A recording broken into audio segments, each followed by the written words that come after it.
Christ a pour but de détruire chez tout ce qu'il arrache du monde la mort spirituelle, cette loi qui gouverne notre déchéance et qui est plus excellence, par excellence, le point d'appui des puissances du mal. Ainsi placé, pour ainsi dire, entre le marteau et l'enclume, il nous serait impossible de tenir victorieusement le parti de Dieu si cette loi de la mort n'avait pas été préalablement détruite. La venue de Christ est d'introduire chez ceux qu'il racheterait du milieu du monde une loi d'opposition qui fasse intervenir un élément nouveau dans leur constitution même. Cette loi d'opposition, cette grande affinité n'est autre que la vie céleste, la vie d'en haut, dans notre vie, et de nous rassembler spirituellement du milieu du monde. Rassembler un peuple destiné à son royaume à venir. La venue de Christ est d'arracher de ce monde un instrument, l'Église qui est son corps, qui devienne au beau milieu du monde et pendant toute l'économie une vivante expression de cet antagonisme.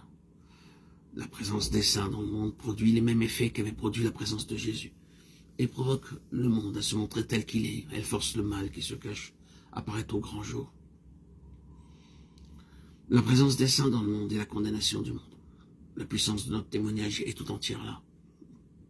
La valeur de notre témoignage est déterminée par l'intensité du conflit auquel il donne lieu. Elle est proportionnelle à la virulence de l'antagonisme spirituel entre notre esprit et l'esprit du monde.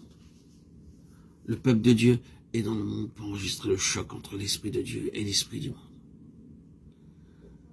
Christ a pour but de donner à cet antagonisme entre Dieu et le monde latent l'occasion de faire explosion, de déployer tous ses effets, de s'enregistrer une fois pour toutes dans l'histoire.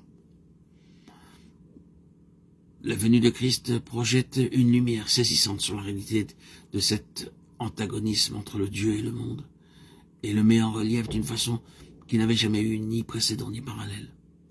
Cette hostilité entre Dieu et le monde apparaît clairement dans l'Ancien Testament, quoiqu'elle y soit plus ou moins localisée. Avec la venue de Christ, elle prend soudain un caractère universel. C'est une personne universelle, si j'ose ainsi dire, qui est envoyée d'en haut sur un point particulier de l'univers. Ce sont des forces universelles qui concentrent sur elle leur inimitié. À cause de la personne qui est en cause, parce que ce n'est pas simplement un homme, mais Dieu, Dieu avec nous. Il n'a pas plutôt fait son apparition sur la terre que le volcan de cet antagonisme, longtemps contenu, éclate soudain.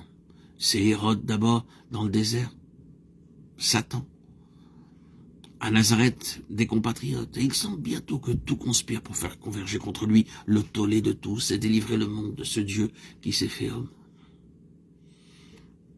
Le passage Jean 12, 31, bien compris, souligne la chose d'une façon frappante.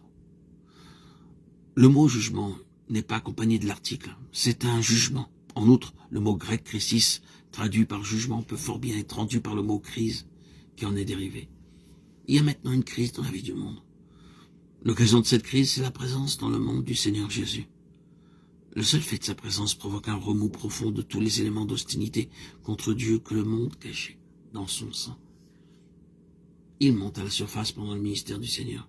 Et depuis Jean 12, on peut voir le mal venir au jour partout. L'atmosphère en est saturée.